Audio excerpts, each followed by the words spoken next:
네, 이 시간에는 세상에 포로된 교회라는 제목을 가지고 함께 말씀을 나누도록 하겠습니다. 누가복음 21장 17절 말씀에 이렇게 기록되어 있습니다.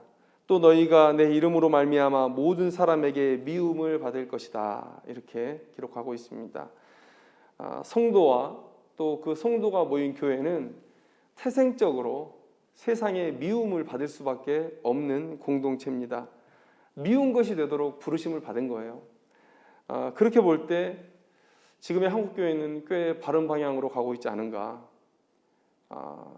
우리 한국교회 역사 속에서 지금처럼 교회가 세상에 미운 것이 된 적이 있었는가라는 생각을 해봅니다. 이런 얘기를 우스갯소리로 할 수 있는 얘기도 아니지만 또 이런 얘기를 듣는다고 해서 우리가 웃을 수도 없는 것은 우리가 받는 이 미움이 예수님께서 말씀하셨던 그 의도와 너무도 다르기 때문에, 다른 미움이기 때문에 그렇습니다. 여러분, 신자들이 받는 미움은 우리가 가진 믿음 때문에 받는 미움이어야 돼요. 사단과 또 그 사단이 지배하는 이 세상은 우리가 가진 복음 때문에, 우리가 가진 복음의 능력 때문에 우리를 미워합니다. 우리의 믿음의 내용을 싫어하고 또 그것을 행하는 우리를 미워하는 거예요. 그런데 지금 교회가 받는 미움은 이런 미움이 아니에요. 세상 사람들이 교회를 향해서 보이는 미움은 짜증나는 거예요. 그리고 그 짜증으로부터 기인된 분노예요. 여러분, 교회가 얼마나 영적으로 무능하냐면 여러분 한번 돌아보십시오. 우리의 가진 믿음 때문에 우리를 미워하는 사람이 없어요. 나 네가 싫은데 네가 가진 믿음의 내용이 싫어. 제가 어렸을 때는 그랬거든요. 자꾸 하나님에 대해서 시비 걸고 우리가 가진 구원에 대해서 시비를 걸었어요. 근데 지금은 그런 사람 없죠. 우리가 가진 믿음의 내용 때문에 우리를 미워하지 않습니다. 그냥 짜증나는 거예요. 왜 그렇습니까? 자기에게 해를 끼치니까 짜증나는 거예요. 여러분, 우리가 지금 이런 미움을 받고 있습니다. 그렇게 영적으로 무능한 시대를 살아가고 있어요. 여러분, 우리가 믿음을 드러내지 못하기 때문에 사단도 우리를 두려워하지 않습니다. 사단의 마음을 얘기해 볼까요? 그냥 내버려도 쟤네들 알아서 멸망할 거야. 지금 이런 상태에 우리가 살아가고 있어요. 그래서 예레미야서를 묵상하면서 느낀 것이 지금 이 시대의 교회가 예레미야 때의 그 멸망 직전에 있는 교회와 매우 닮아 있다라는 것이에요. 뭐가 닮아 있습니까? 지금 몰락하고 있다는 그 사실이 너무나 닮아 있어요. 여러분, 예레미야는 여호야김 시대부터 시드기야 때까지 예언 사역을 했다고 기록되어 있습니다. 바로 이 여호야김 이전에 하나님을 사랑했던 왕이 있었어요. 요시야라는 왕이 있었습니다. 근데 요시야 왕이 죽고 난 이후에 이 여호야김 이후에 그리고 시드기야까지의 이 시대는 정말 멸망으로 브레이크 없이 달려가는 시대였어요. 이 멸망하기 직전에 예레미야는 하나님께 선지자로 부르심을 받았는데 초기에는 하나님도 이 남유다에 대한 기대가 있었습니다. 초기에 이 예레미야의 메시지가 뭐였습니까? 회개하고 하나님과의 언약을 지키라는 거예요. 그러면 너희들이 살 것이라는 거예요. 이게 예레미야의 초기의 메시지였습니다. 요시야 때부터 계속 예레미야가 쓰임을 받았는데 그때의 예레미야의 메시지가 그것이었어요. 그런데 후기로 가면서 하나님께서 이 남유다의 죄악에 정말 너무 실망을 하셔서 이제 그들의 멸망을 확정하십니다. 그리고 나서 예레미야의 예언이 바뀌어요. 어떻게 바뀌냐면 멸망은 확정되었으니까 너희들이 회개를 내게 보이려거든 바벨론의 통치를 받아들이라는 거예요. 바벨론은 하나님께서 남유다뿐만 아니라 그 시대에 하나님께서 들어 사용하신 하나님의 채찍입니다. 그래서 그 바벨론의 통치에 바벨론의 통치를 받아들이는 것, 그것을 곧 하나님은 회개의 흔적으로 삼으시겠다고 말씀하셨어요. 여러분, 남유다는 구약 시대의 하나님의 교회입니다. 그 시대에 온 세계에서 유일하게 하나님을 알고 그분을 위해 존재하던 민족이었어요. 하나님은 오직 그들로 인해서 영광을 받으셨습니다. 그런데 그 교회가 이제 멸망 직전에 있어요. 멸망이 확정되었어요. 하나님은 그들에게 주셨던 그 땅을 빼앗고 바벨론의 포로 시대를 준비하고 계셨던 거예요. 근데 이 몰락의 모습이 지금의 한국 교회와 너무 흡사하다는 거예요. 얼마나 찬란한 영광 가운데 있었습니까? 하나님께서 얼마나 이 땅을 축복하시고 이 땅의 교회를 축복하셨습니까? 동방의 예루살렘이라고 불렸었어요. 동방의 예루살렘이다. 세계에서 미국 다음으로 선교사를 많이 파송하는 나라. 정말 너무나 대단한 명예 아닙니까? 복음을 전하기 위해서 선교사를 파송하는데 이 조그만 나라에서 그렇게 많은 선교사를 파송했다는 거. 정말 이건 너무 귀한 명예가 아닐 수 없습니다. 세계에서 가장 큰 교회가 우리나라에 있어요. 그런데 여러분 지금 한국교회는 어떻습니까? 성도 수는 급감하고 있고요. 그리고 대중으로부터 짜증나는 것 취급을 당하고 있어요. 여러분 이 외적인 모습뿐만이 아닙니다. 내면을 살펴볼 때 하나님의 백성으로서의 자부심이 없어요. 신앙의 열심이 사라졌어요. 그렇게 외적으로도 내적으로도 몰락하는 시대를 우리가 살아가고 있다. 얼마 전에 제가 교회는 승리한다는 제목을 가지고 함께 여러분들에게 말씀을 나눴습니다. 여러분 교회는 승리하죠. 마지막 때 예수님이 오셨을 때 교회는 승리할 것입니다. 그런데 여러분 몰락은 다른 개념이에요. 몰락은 교회의 촛대가 옮겨지는 그런 일이에요. 여러분 몰락하는 교회로서 이 시대의 교회는 예레미야 시대의 교회와 매우 닮아 있다. 그런데 또 닮은 게 있습니다. 몰락의 원인이 닮아 있어요. 몰락의 원인이 닮아 있어요. 그게 뭡니까? 바로 그 시대에 거짓 선지자들이 있었다는 거예요. 지금 이 시대에도 거짓 선지자들이 있고 그리고 선지자들의 거짓 메시지가 있어요. 제가 여기서 이 둘을 구분한 이유가 있습니다. 거짓 선지자는 당연히 거짓 메시지를 전하겠죠. 그런데 하나님 앞에 부름받은 선지자들 중에도 그들의 신앙이 여물지 않아서 거짓 메시지를 전하는 경우가 있다는 거예요. 그런데 둘 다 똑같은 내용이에요. 어차피 그들이 전하는 얘기가 진리에서 멀어져 있기 때문에 사람들을 혼란하게 하고 또 멸망으로 인도해 간다는 거예요. 이 시대에 거짓 메시지가 난무하고 있다. 거짓 선지자들이 판을 치고 있다. 이게 남유다의 멸망의 원인이었고 그리고 오늘 이 시대에 우리 교회의 멸망의 원인이 된다는 거예요. 여러분 다윗성으로 언약궤가 들어갑니다. 이제 언약궤가 이동하지 않을 거예요. 그런데 레위인이 유대 땅에 존재하는 이유는 무엇입니까? 그들의 사명은 그들이 이스라엘 백성 중에 살면서 하나님의 말씀을 가르치고 그래서 백성을 거룩한 하나님의 백성으로 살게 하는 게 목적이에요.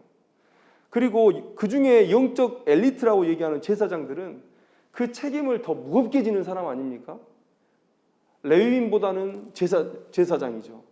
그런데 레위인과 제사장이 온전히 하나님의 사명을 감당하지 못할 때 하나님께서 선지자를 보내세요. 그래서 레위인보다는 제사장이고 제사장보다는 선지자예요.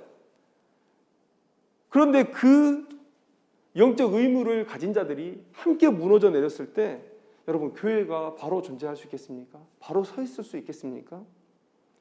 여러분 하나님께서 예레미야 1장 8절에서 이렇게 말씀하세요. 제사장들은 여호와께서 어디 계시냐 말하지 아니하였으며 율법을 다루는 자들은 나를 알지 못하였다. 제사장들이 레위인들이 온전히 직분을 감당하지 못하고 있다는 거예요. 그러면 하나님께서 보내셨던 선지자들은요. 예레미야서 5장 31절 말씀에 선지자들은 거짓을 예언하며 제사장들은 자기 권력으로 다스리고 있었다. 하나님 앞에 부름받은 사람들이 아니 그렇게 부름받은 사람이라고 인정받았던 사람들이 하나님께서 맡기신 일들을 하지 못하고 오히려 사람들을 미혹하고 멸망으로 이끌어가는 일들을 하고 있다는 거예요. 오늘 본문에 그 대표적인 인물이 하나냐라고 소개되고 있습니다. 여러분 예레미야의 예언의 내용은 뭡니까? 멸망은 확정되었으니까 바벨론의 포로 생활을 받아들이라는 거죠. 그것을 하나님께서는 너희들의 회개의 그런 흔적으로 보고 징표로 보고 70년 후에 너희들을 다시 이 땅으로 불러들일 것이다. 이게 예레미야의 예언이었어요. 그런데 이 예레미야의 예언에 반기를 듭니다. 하나냐가 뭐라고 예언합니까? 예레미야서 28장 2절에서 4절 말씀을 요약해 보면 이래요. 우리는 바벨론에게 멸망당하지 않는다. 하나님은 이미 바벨론의 멍에를 꺾으셨다. 변화는 시작되고 있다. 2년 안에 빼앗겼던 성전의 기물과 모든 포로들이 돌아올 것이다. 이는 하나님의 말씀이 아니었죠. 이는 하나님의 말씀이 아니었죠. 그런데 무서운 게 뭔지 압니까? 이 하나냐의 말이 예레미야의 말보다 더 예언 같아요. 더 하나님의 말씀 같고 더 믿음의 말 같아요. 그러니 일반 백성들이 어떻게 분별합니까? 예레미야의 예언은요, 그 시대의 정세를 파악하면 알 수 있을 매우 상식적인 수준의 예언이었다고도 볼 수 있어요. 여러분 한번 생각해 보십시오. 바벨론은 이미 강대국이에요. 그리고 남유다는 이미 1차, 2차 침공을 받았습니다. 오늘 본문에서도 말하잖아요. 여호와의 성전 기물이 이미 느부갓네살의 그 땅으로 옮겨졌다고 얘기하는 거예요. 바벨론으로. 여러분, 여호와의 성전은요, 예루살렘 사람들이라면, 유대 사람이라면 목숨을 걸고 지키는 곳이에요. 이곳에서 뭔가가 훔쳐지고 이곳이 회파되었다는 것은 이제 예루살렘이 더 해볼 수 있는 것이 아무것도 없다는 걸 의미해요. 두 손 두 발 다 들었다는 거예요. 바벨론에 이미 패배를 선언한 것과 마찬가지예요. 그런데 바벨론이 우리를 멸망시키는 게 뭐 그리 대단한 일입니까? 그리고 멸망시킨 나라에 포로로 끌려가는 게 뭐 그리 대단한 일입니까? 예레미야의 예언은 그 정세를 파악하면 상식적으로 알 수 있는 얘기라는 거예요. 그런데 하나냐의 얘기는 어떻습니까? 하나냐의 예언이 더 예언 같아요. 여러분, 저 강대국 바벨론의 멍에가 끊어졌다는 거예요. 사람들이 그 얘기를 들었을 때 반신반의하지 않겠습니까? 그건 불가능하다고 얘기하지 않겠습니까? 그런데 하나님의 능력이 그 일을 행하셨다는 거예요. 하나님의 능력이. 그래서 빼앗겼던 성전 기물과 포로들이 돌아올 것이다. 그리고 나서 수치를 얘기합니다. 2년 안에. 여러분, 예레미야는 70년 얘기했거든요. 예레미야 사는 동안에 일어날 일이 아니잖아요. 그런데 하나냐는 자기가 살아있는 동안 볼 수 있는 2년 안에 성전 기물과 포로들이 돌아온다는 거예요. 여러분, 누구의 예언이 더 믿음의 예언 같습니까? 어떤 집회에서 이 연설을 하신 모 목사님의 대담한 메시지가 요즘에 눈에 띄어요. 이분이 이런 얘기를 하셨었죠.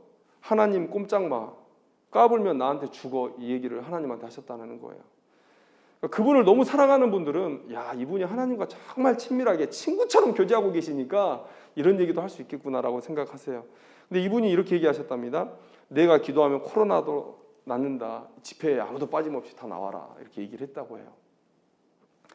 여러분, 그래서 많은 사람들이 역시 목사님, 믿음이 크신 목사님 이러면서 더 막 그분을 따라요. 왜요? 이 시대에 코로나에 대해서 그렇게 선포하지 못하는 많은 목사님들은 무능한 목사님인 거거든요. 그런데 저렇게 담대하게 얘기할 수 있는 분은 믿음이 없으면 안 된다. 그렇지, 하나님의 능력은 모든 걸 다 할 수 있지. 여러분, 그런데 묻겠습니다. 만약에 그 징계가 하나님께로부터 온 거라면요, 회개하라고 하나님께서 우리에게 내리신 징계라면 그러면 말이 달라지죠. 여러분, 겉으로 보기에는 예레미야의 예언이 정말 상식적이에요. 야, 그게 무슨 믿음의 예언이냐 라고 말할 수 있는 예언이에요. 오히려 하나냐의 예언이 더 믿음 같아요. 이스라엘의 선민의식을 더 끌어올려주고 정말 이곳에서 포로로 끌려간 내 친지, 내 가족이 다시 돌아온다는데 사람들을 막 감격 속으로 몰아넣는 그런 예언이에요.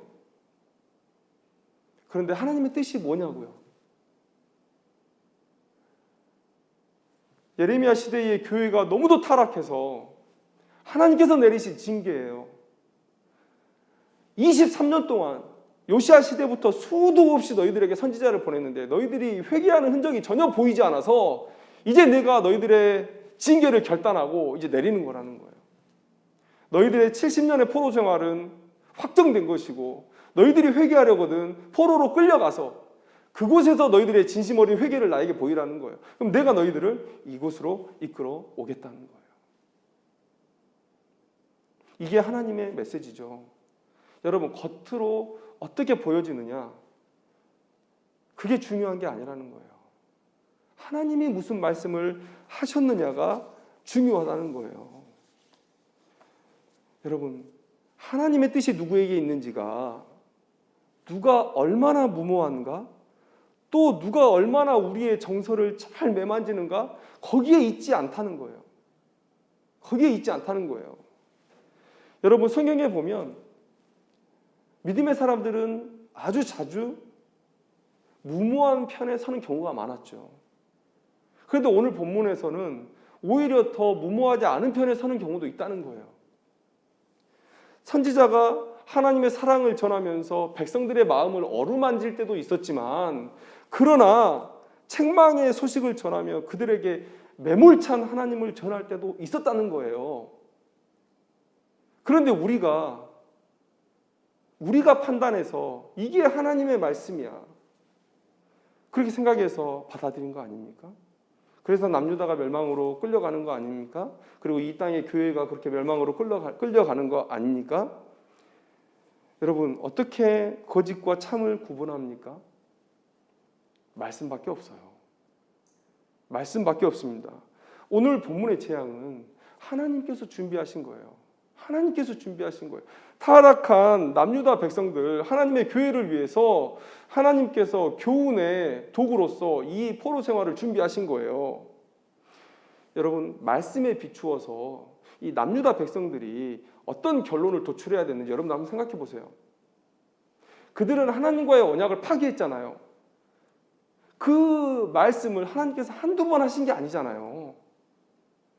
제가 말씀드렸다시피 23년 동안 계속해서 하나님의 선지자를 보내서 말씀하셨다는 거예요. 예레미야가 계속해서 얘기해 왔다는 거예요. 여러분, 말씀을 가지고 있는 사람이라면 누구나 알잖아요. 누구나 알잖아요. 자기들이 얼마나 말씀에 떠나 있고 우상 숭배에 찌들어 있는지. 예레미야가 그 시대에 우상 숭배를 뭐라고 기록하고 있는 줄 아십니까? 집 지붕에 바알의 제단을 만들어 놓고 거기서 전제를 드리고 있었다는 거예요. 이스라엘 백성들이. 그리고 분문 밑에 흰놈의 아들의 골짜기에서 몰렉에게 인신제사를 드리고 있었다는 거예요. 그리고 그러한 일들을 누가 했냐? 큰 자부터 작은 자까지 다 그 일에 동참했다는 거예요. 왕, 고관, 제사장, 선지자들까지 다 모여서. 자기들이 우상 숭배를 통해서 하나님 앞에 죄를 지었다는 걸 누구보다 잘 알잖아요. 그 얘기를 23년 동안 하나님께서 계속 해주신 거 아닙니까?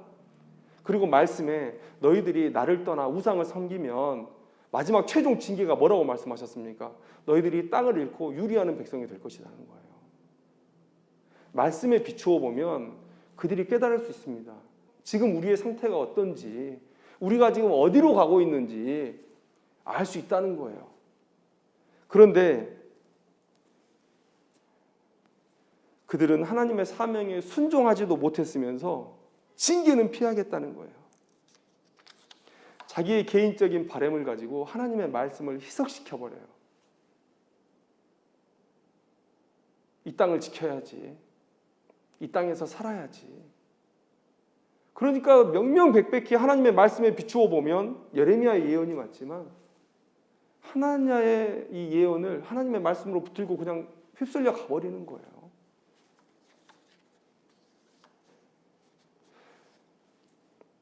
하나냐 같은 사람이 한 사람뿐이었겠습니까? 절대 다수와 예레미야 혼자 싸우고 있는 거예요. 오늘 본문을 보시면 11절 말씀 하반절을 보면 선지자 예레미야가 자기의 길을 가니라. 더 뭘 하겠습니까? 다수가 이미 하나냐의 그 예언을 선택해서 그 길로 가버리는데 예레미야가 뭘 할 수 있겠어요? 평화를 예언하는 선지자는 그 예언자의 말이 응한 후에야 그가 진실로 여호와께서 보내신 선지자로 인정받게 되리라. 2년 뒤에 보자는 거죠. 그전에는 이 사람들이 내 말을 듣지 않을 것이다 라는 거예요. 여러분, 이 시대의 누군가는 단순히 재앙을 피하자라는 무모한 발언을 하면서 그것을 믿음으로 포장하고 사람들의 호응을 받습니다. 그런데 정직한 신자라면 이 시대의 교회의 타락을 보면서 하나님의 징계 앞에 겸손히 무릎 꿇는 것이 바른 것이 아닙니까? 우리가 타락하지 않았다, 우리가 몰락의 상황 가운데 있지 않았다라고 한다면 그분 말 믿겠어요. 그런데 지금 도처에서 한국교회가 이래서는 안 된다라는 자성의 목소리가 나오고 있잖아요. 여러분, 우리가 맨날 하는 말 뭡니까?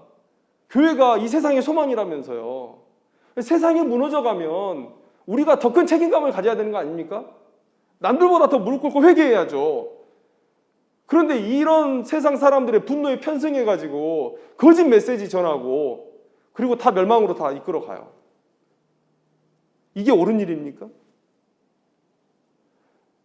이렇게 계속 흘러가면요, 예레미야 시대에 하나님께서 바벨론을 준비하셨듯이 오늘 이 땅의 교회에 하나님께서 세상을 채찍으로 준비하실 거예요. 세상에 포로된 교회가 되고 말 겁니다. 부족하지만 말씀을 맡은 자로서 그러면 어떻게 참과 거짓을 구분해야 되냐? 참 메시지, 거짓 메시지. 어떻게 참 선지자, 거짓 선지자를 구분해야 되냐? 여러분들에게 작은 답을 하나를 던져드리고 싶어요. 어떻게 해야 되냐? 여러분, 우리의 본분으로, 우리의 사명으로 돌아가게 하는 그 메시지가 진짜다라는 거예요. 이 시끄러운 세상 속에서 나의 목적, 나의 이상향을 내려놓고 잠잠히 말씀 속에서 주어지는 우리의 본분, 우리의 사명에 집중해야 될 때다. 여러분, 교회의 몰락은요, 다른 말로 하면 사명을 포기하는 거예요. 그런데 반대로 한번 얘기해 보면 하나님이 주신 사명을 붙드는 그 어느 곳에도 교회는 가장 생명력 있게 자신의 존재를 드러내는 거예요. 문제는 사명이에요, 사명. 여러분, 교회의 사명이 뭡니까? 교회의 교회다움은 뭡니까? 복음을 전파하며 하나님의 택한 백성을 구원으로 인도하여 그들로 하여금 하나님께 영광을 올려드리게 하는 거. 여러분, 이게 우리의 사명입니다. 복음 전하는 사명이에요. 그런데 바울은 이렇게 얘기합니다. 로마서 13장 1절 2절 말씀에 위에 있는 권세들에게 복종하라. 권세는 하나님으로부터 나지 않음이 없나니 그러므로 권세를 거스르는 자는 하나님의 명을 거스름이니 거스르는 자들은 심판을 자취하리라. 여러분, 제가 무슨 여당을 지지하고 정권을 지지하겠다 이 말을 하는 거 아니에요. 정권에 복종해라 이런 말씀 드리는 게 아닙니다. 로마는 역사상 가장 강력한 제국이었습니다. 그런데 또 가장 강력하게 기독교를 박해하는 제국이었어요. 그 제국의 권력 아래에서 수많은 믿음의 사람들이 죽임을 당했습니다. 그리고 바울도 그 로마 제국에서 죽임을 당해요. 그런데 바울은 왜 이런 악한 권력 앞에 복종할 것을 요구하느냐? 신자들이. 바울도 옳고 그름을 따질 수 있습니다. 그런데 그 옳고 그름을 따지는 일이 이 복음을 전하는 일에 있어서 득이 되지 않아요. 그래서 참는 겁니다.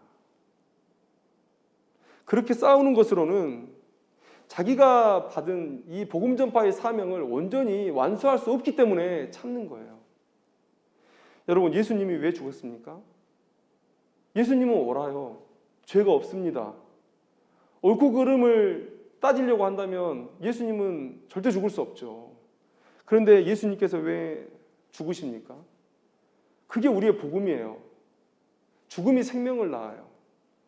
우리의 뿌려진 피가 많은 사람들을 생명으로 인도하는 거예요. 순교가 교회의 씨앗이다. 그래서 바울은 그의 삶을 이렇게 표현합니다. 나는 날마다 죽노라. 여러분 빌립보서를 쓸 때 바울은 옥에 갇혀 있었습니다. 근데 사람들이 이 바울을 공격하기 위해서 자꾸만 예수를 언급하는 거예요. 바울이 전하는 예수를 언급하는 거예요. 바울을 더 아프게 하기 위해서. 근데 바울이 뭐라고 얘기한 줄 아십니까? 무슨 방도로 하든지 전파되는 것은 그리스도니 이로써 나는 기뻐하고 또한 기뻐하리라. 여러분 이게 무슨 말이죠? 나는 어찌 되든지 상관없다. 나는 어찌 되든지 상관없다. 이 세상에서 내가 아무리 억울하게 살고 억울하게 죽임을 당해도 나는 상관없다. 내가 어떻게 되든지 상관없다. 오직 예수 그리스도의 복음만 전파될 수 있으면. 여러분 이게 교회의 사명이에요. 이게 지금 이 시대에 우리가 해야 될 일입니다. 교회는 사명을 붙들고 있을 때 이 세상의 역사 속에서 가장 확실하게 존재했어요. 여러분 로마의 압제에서 가장 약한 존재로 이 초대교회가 있었어요. 그런데 여러분 인류의 역사 속에서 어느 시대보다 이 초대교회 때 교회의 생명력이 더 활활 불타올랐다는 것 여러분도 알고 계실 것입니다. 우리의 외형과 상관이 없어요. 우리가 그 복음 전파의 사명을 붙들고 있을 때 우리는 진짜 교회였던 거예요. 여러분 16세기에 교황주의라는 그 적그리스도의 그 칼날 앞에 그 핍박이 있을 때에도 여러분 교회는 정말 생명력 있게 존재했잖아요. 종교 개혁자들이 오직 말씀으로라는 구호를 가지고 이신칭의 교리로 돌아가자, 다시 성례를 회복하자, 그리고 그들이 날조한 많은 교리들을 다시금 세워나갈 때 여러분 그곳에 교회가 있었습니다. 가장 생명력 있게 활활 타올랐어요. 여러분 교회가 외형에 치중하고 화려함에 취했을 때 교회는 죽어 있었습니다. 여러분 기독교가 공인되고 1300년의 역사 속에서 교회는 오직 외형에만 집중했잖아요. 마치 거룩함이 화려함에 있는 것처럼 내면이 거룩하지 못하니까 자꾸만 겉으로 구별되려고 했어요. 그래서 교회의 예배당이 화려해졌고요. 그 내부의 장식들이 화려해졌고 성직자의 옷들이 화려해졌고 교회의 모든 소품이 화려해졌고 의식들이 화려해졌고 음악들이 화려해졌고 그렇게 모든 것이 다 화려해졌어요. 그런데 여러분 이때는요 교회가 죽어 있었습니다. 적 그리스도라고 그렇게 비난받았어요.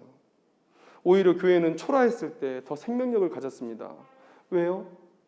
교회가 초라할 때 하나님의 능력이 그 초라함 속에서 더욱더 빛을 발하는 것이고 그 초라한 외형으로 인해서 우리가 가진 그 복음이 더 찬란하게 빛날 수 있었기 때문에 그렇습니다. 이게 우리의 모습이에요. 그래서 여러분 교회는 오히려 세상에서 스스로 약한 자가 되기를 원해요. 스스로 약한 자. 여러분 세상은 참 지혜롭지 못하죠. 그래서 우리가 막 복음을 위해서 그들을 섬겨주면 마치 세상은 우리가 자신들보다 못나서 그러는 것이 그냥 착각합니다. 그래서 우리를 멸시하고 우리를 무시하고 그래요. 우리가 전해주는 이 복음이 얼마만큼의 가치가 있는지도 그들은 모르잖아요. 그래서 세상 앞에 우리는 외적인 모습으로 판단을 받고 그래서 멸시를 당합니다. 그래서 항상 작은 자, 약한 자, 멸시받는 자의 모습으로 살아가요. 그런데 그런 모습이 복음을 전파하고 있다는 거예요.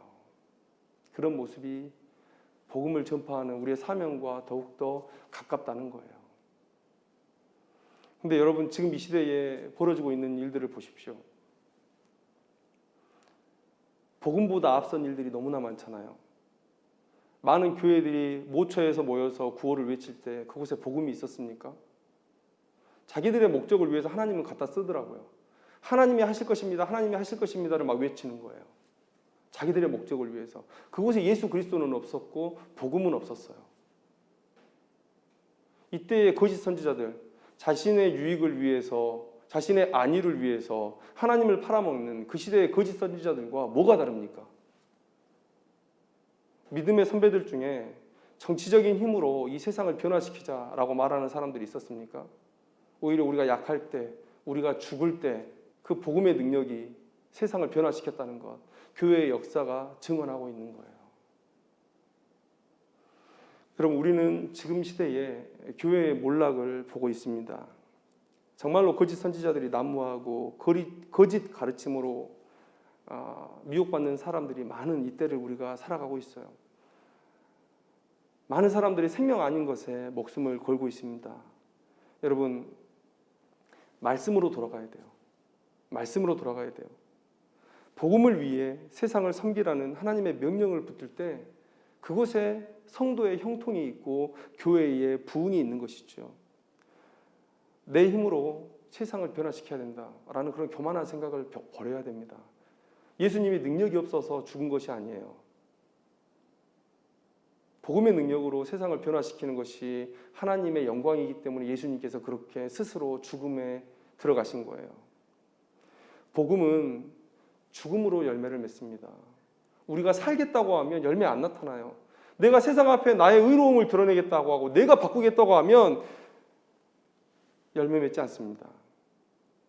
여러분, 우리가 힘으로 세상을 변화시키자는 이 허무맹랑한 말들에 귀를 좀 닫았으면 좋겠어요. 우리가 이 세상에 일어나는 모든 역사가 하나님의 주권 아래 있다라는 사실을 고백하는 자들이라면 지금 일어나고 있는 이 코로나나 이 수해나 이 모든 상황 앞에서 우리가 겸손해질 필요가 있습니다. 하나님 우리에게 이런 재앙을 내리시는 이유가 무엇입니까? 우리가 붙들어야 할 하나님의 말씀은 무엇입니까? 우리가 돌이켜야 될 삶의 태도는 무엇입니까를 물어야 되죠. 우리가 신자라면 회개할 거리를 찾아야 되는 거예요. 그래서 세상 앞에 빛을 전해줄 수 있는 사람이 되어야 되는 것이죠. 여러분, 저는 믿음을 가장한 허무한 말이 아니라 진짜 믿음이 이 코로나를 종식시킬 것이라고 믿습니다. 교회가 회개하고 변화될 때 하나님께서 이 코로나를 종식시켜 주실 것을 믿습니다. 우리가 이 시대에 난무하고 있는 거짓 선지자와 그 거짓 선지자의 말들을 잘 분별하고 말씀 속에서 우리에게 주신 사명을 다시금 붙들어서 이 땅에 정말 예레미야와 같은 빛과 소금의 역할을 감당하는 그런 귀한 인생들이 되기를 주님의 이름으로 축원합니다. 기도하겠습니다.